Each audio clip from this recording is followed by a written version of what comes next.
उसके बाद देखिए यहाँ पर एक और एनसीईआरटी एग्जाम्पलर का क्वेश्चन लेकर आए हैं। बेसिकली सीबीएसई की जो फेवरेट बुक है वो एनसीईआरटी और एनसीईआरटी एग्जाम्पलर है, वो उसी के पैटर्न पर अपने पेपर को जनरेट करती हैं।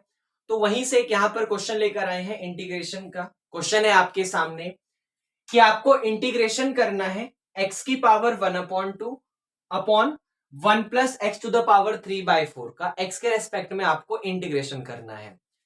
इन क्वेश्चनों की खास बात समझिएगा, यहां पर आपके पास ऊपर x लिखा हुआ है और उसकी पावर जो है वो यहां पर एक रेशनल नंबर है। ऐसे ही नीचे 1 प्लस एक्स लिखा हुआ है और इस वाले x की पावर भी एक रेशनल नंबर है।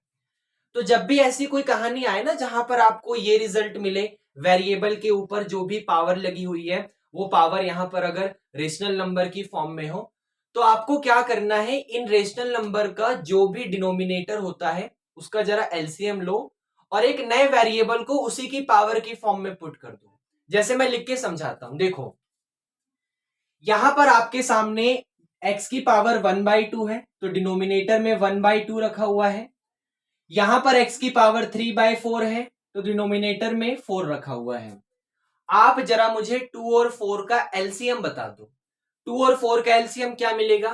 4 ही मिलेगा। मतलब यहां पर मैं पुट करूंगा x इज इक्वल टू एक नए वेरिएबल की पावर 4, एक नए वेरिएबल की पावर 4। जैसे यहां पर मान लो कहीं गलती से लिखा होता x की पावर 1/3 और नीचे लिखा होता 1 प्लस एक्स की पावर 1/5, मान लीजिए ये रखा होता, तो आगे चल के मैं देखता कि इसके डिनोमिनेटर में 3 रखा हुआ है, इसके डिनोमिनेटर में 5 रखा हुआ है, दोनों का एलसीएम मुझे 15 मिलता, तो मैं x is equal to t की पावर 15 पुट कर देता। मान लीजिए किसी क्वेश्चन में x की पावर यहां पर 9/7 और यहां पर 1 प्लस एक्स की पावर 3/4 रखा हुआ है, इस तरीके से कहानी रखी हुई है। मुझे डिनोमिनेटर में यहां पर 7 दिखा, यहां पर 4 दिखा, दोनों का एलसीएम 28 आएगा, तो मैं पुट कर देता x is equal to t की पावर 28। मतलब इस तरीके से अपनी कहानी को यहां पर जनरेट करता। तो कुछ ऐसी ही कहानी यहां पर है। आपके सामने जो डिनोमिनेटर है वो यहां पर 2 है, यहां पर डिनोमिनेटर 4 है, दोनों का एलसीएम 4 ही आएगा, तो मैं पुट करूंगा x is equal to t की पावर 4।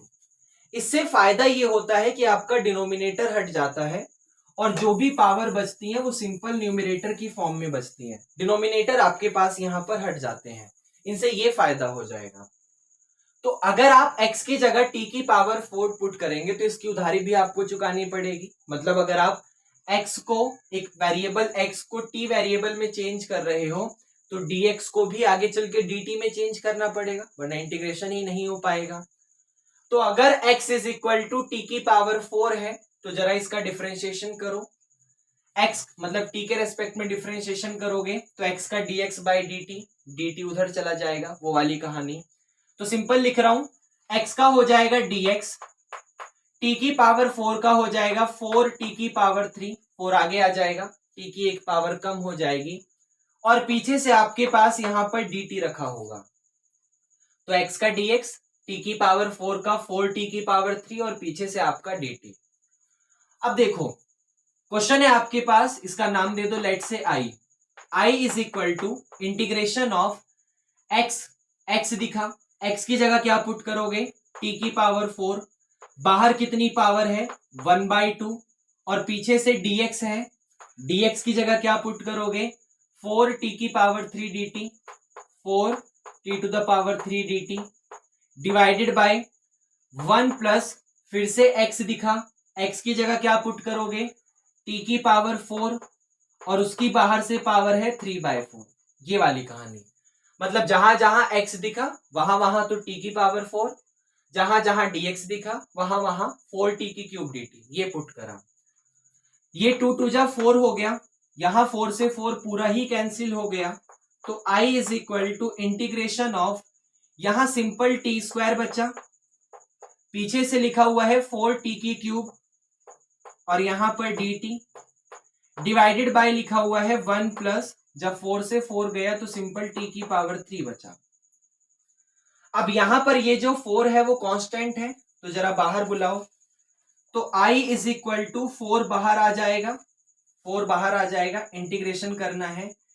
टी स्क्वायर और टी की पावर 3 दोनों को जब मल्टीप्लाई करोगे तो आंसर टी की पावर 5 आएगा, डिवाइडेड बाय नीचे लिखा हुआ है 1 plus t to the power 3 और पीछे से यहां पर dt, ये आपके पास लिखा हुआ है। अब ये वही हमारे पास एनसीईआरटी जो हमारी एक्सरसाइज नंबर 7.5 है उसके टाइप का क्वेश्चन आ गया। अब ऐसे में हमें क्या करना होता है कि अगर हमारे पास न्यूमरेटर और डिनोमिनेटर दोनों चीज है, मतलब वो पार्शियल फ्रैक्शन वाला, और यहां पर ध्यान से देखो, अगर न्यूमरेटर की डिग्री बड़ी है नीचे वाले डिनोमिनेटर वाली डिग्री से तो आप लोग डिवाइड कर देते हैं। अगर न्यूमरेटर की डिग्री बड़ी है नीचे डिनोमिनेटर वाले से तो आप लोग डिवाइड करते हो। मतलब हम लोग यहां पर क्या करेंगे, t की पावर 5 को डिवाइड करेंगे 1 प्लस टी क्यूब से, t टू द पावर 5 को डिवाइड करेंगे 1 प्लस टी क्यूब बोलो या टी क्यूब प्लस 1 बोलो, एक ही बात है। टी क्यूब से टी की पावर 5 कब बनेगा, जब आप टी स्क्वायर से मल्टीप्लाई करेंगे। तो टी स्क्वायर की टी क्यूब में करोगे t to the power 5, t square की 1 में करोगे टी स्क्वायर आ जाएगा, साइन चेंज करोगे माइनस माइनस गया, आपके पास माइनस का टी स्क्वायर बचा। तो जैसे हम लोग यहां पर याद करो, अगर 21 को 4 से डिवाइड करते हैं तो हमारे पास आता है 4 5 जा 20, रिमाइंडर 1 बचता है। तो जब हम 21 को 4 से डिवाइड कर रहे हैं तो चाहे तो लिख सकते हैं 5 प्लस 1/4, 5 प्लस 1/4, क्योंकि एलसीएम लेने पर वही आ जाएगा, 4 5 जा 20 और 1 21/4। तो वैसे ही हमने जब इसको डिवाइड करा इससे तो हमारे पास ये आया, तो चाहे तो हम लिख सकते हैं ये, उसके बाद ये अपॉन ये। इस चीज को अगर हम लोग यहां पर लिखना चाहें तो इस तरीके से लिख सकते हैं कि यहां ऊपर की तरफ या यही लिखते हैं, 4 के साथ हम लिख सकते हैं यहां पर इंटीग्रेशन में टी स्क्वायर, और ये लिखा हुआ है माइनस का t square upon T cube plus 1, upon T cube plus 1। चाहे तो इस तरीके से इसको लिख सकते हैं। यहां पर क्वेश्चन आपका बस जो पहले से इस तरीके से लिखा हुआ था कि ऊपर डिग्री बड़ी है नीचे डिग्री छोटी है, मेरे को नहीं पता, मैं कंफ्यूज हो रहा हूं, इसको इम्प्रॉपर बोलते हैं या प्रॉपर बोलते हैं, तो उसको हम लोग यहाँ पर एक नॉर्मल में चेंज कर सकते हैं कि मतलब आप ऊपर वाले की डिग्री बड़ी है नीचे वाले की छोटी है तो आप ऊपर वाले को डिवाइड कर दो, डिवाइड करने के बाद आपके पास ये प्लस या ये अपॉन ये आ जाएगा, इस तरीके की कहानी आ जाएगी। अब इसको सॉल्व करना बहुत इजी है, ये जो आपके पास लिखा हुआ है, क्या लिखा हुआ है, इसको यहां लिखो, ये लिखा हुआ है 4 के साथ i इज इक्वल टू 4 के साथ इंटीग्रेशन करना है हमें टी स्क्वायर माइनस का t square upon t to the cube plus 1 और बाहर की तरफ dt, इसका हमें इंटीग्रेशन करना है। हमारे पास दो अलग अलग चीजें हैं, ये और ये, इसका इंटीग्रेशन अलग करो इसका इंटीग्रेशन अलग करो, बाद में जो आएगा माइनस कर देंगे, वो वाली कहानी। तो लेट से इसका नाम मैं यहां पर i1 दे दे रहा हूं, इसका नाम मैं यहां पर i2 दे दे रहा हूं।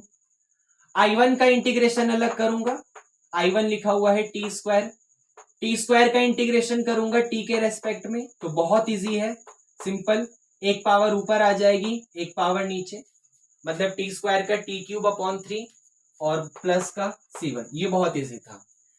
इस i2 का इंटीग्रेशन करना है मुझे, ये i2 जो लिखा हुआ है आपका T square upon T cube plus 1, इसका इंटीग्रेशन करना है टी के रेस्पेक्ट में। कैसे करेंगे, काफी इजीली दिख रहा होगा कि नीचे वाले का डिफरेंशिएशन ऊपर रखा हुआ है, जैसे नीचे की तरफ लिखा हुआ है टी क्यूब प्लस 1, अगर आपने इसका इंटीग्रेशन करा तो टी क्यूब का हो जाएगा 3t स्क्वायर और 1 का 0, तो टी स्क्वायर दिया हुआ है 3 की जरूरत पड़ेगी तो मल्टीप्लाई डिवाइड हो जाएगा। तो करो, एक काम करो, ये जो नीचे टी क्यूब प्लस 1 लिखा हुआ है इसका एक नाम दे दो, क्या नाम दे, टी तो दे नहीं सकते, लेट से आपने नाम दिया y is equal to t cube plus 1, और जब इसका डिफरेंशिएशन करोगे तो y का डिफरेंशिएशन हो जाएगा dy, टी क्यूब का हो जाएगा 3t स्क्वायर, पावर आगे आ जाएगी, ऊपर एक कम हो जाएगा, और फिर t का हो जाएगा dt, t का हो जाएगा dt। तो अब मुझे यहाँ t स्क्वायर और dt ऊपर की तरफ दिख रहा है लेकिन 3 नहीं है, तो 3 से मल्टीप्लाई 3 से डिवाइड कर दो, तो i2 इज इक्वल टू 1/3 बाहर रहेगा इंटीग्रेशन में। इस पूरे की जगह आपके पास ये dy आ जाएगा डिवाइडेड बाय, इसका नाम आपने यहां पर ये y दिया हुआ है तो y। अब 1/y का इंटीग्रेशन log y होता है, तो 1/3 के साथ log y और प्लस का एक कांस्टेंट आ जाएगा c2। आप y की वैल्यू पुट करोगे, y की जगह आपके पास आ जाएगा t³ + 1, मीन्स 1/3 के साथ log के अंदर t³ का 1 और बाहर प्लस का c2, ये आ जाएगा आपके पास। अब I1 का इंटीग्रेशन जब आपने करा तो आपके पास t³ + c1 आया। I2 का इंटीग्रेशन आया 1/3 log t³ + 1 + c2। अब दोनों को यहां माइनस करना है तो माइनस कर दो, क्योंकि हमारे मेन क्वेश्चन में माइनस ही था, तो यहां करते हैं। तो I = 4 के साथ इसका इंटीग्रेशन हमारे पास आया t³ प्लस का c1, माइनस में इसका इंटीग्रेशन आया 1/3 log t³ + 1 और ये प्लस का c2, साइन चेंज होगा तो माइनस का c2, ये आपके पास यहां पर आ गया। अच्छा, c1 में से c2 माइनस करोगे तो कांस्टेंट में से कुछ भी कर लो, मल्टीप्लाई डिवाइड, वो आपके पास एक कांस्टेंट ही आना है। तो I = 4 के साथ t³ माइनस का 1/3 log के साथ t³ प्लस का 1, c1 माइनस c2 करोगे तो एक नया कांस्टेंट c आ जाएगा, एक नया कांस्टेंट c, कुछ भी आप p लिख दो, आप k लिख दो, where k is a constant, c is a constant. अब मेन क्वेश्चन हमारा यहां पर x की फॉर्म में था, तो अभी हमारे पास जो रिजल्ट आया है वो t की फॉर्म में है, तो हम लोग t की वैल्यू पुट करेंगे। तो अगर x = t⁴ है तो आप ये बताइए कि t की वैल्यू क्या होगी। सिंपल, t की वैल्यू हो जाएगी x⁴। अगर x t⁴ है तो t की वैल्यू होगी x⁴। तो यहां आ गया I = 4 के साथ t की जगह क्या आ जाएगा, x⁴, मतलब x⁴ माइनस का 1/3 log के अंदर x⁴ और प्लस का 1 और बाहर प्लस का c। 1/4 की क्यूब को आप लोग चाहो तो 3/4 लिख सकते हो, 1/4 की क्यूब को 3/4, और ये आपके पास यहां पर इसका आंसर आ गया। तो क्वेश्चन में सिर्फ एक छोटे सा मेथड था कि आपको जब इसका इंटीग्रेशन करना है तो आपको x का वो नाम देना पड़ेगा जो दोनों का एलसीएम है, मतलब x में वेरिएबल की पावर वो देनी पड़ेगी जो दोनों के डिनोमिनेटर का एलसीएम है। ये हमारा यहाँ पर कंसेप्ट था। क्या आपको समझ आया?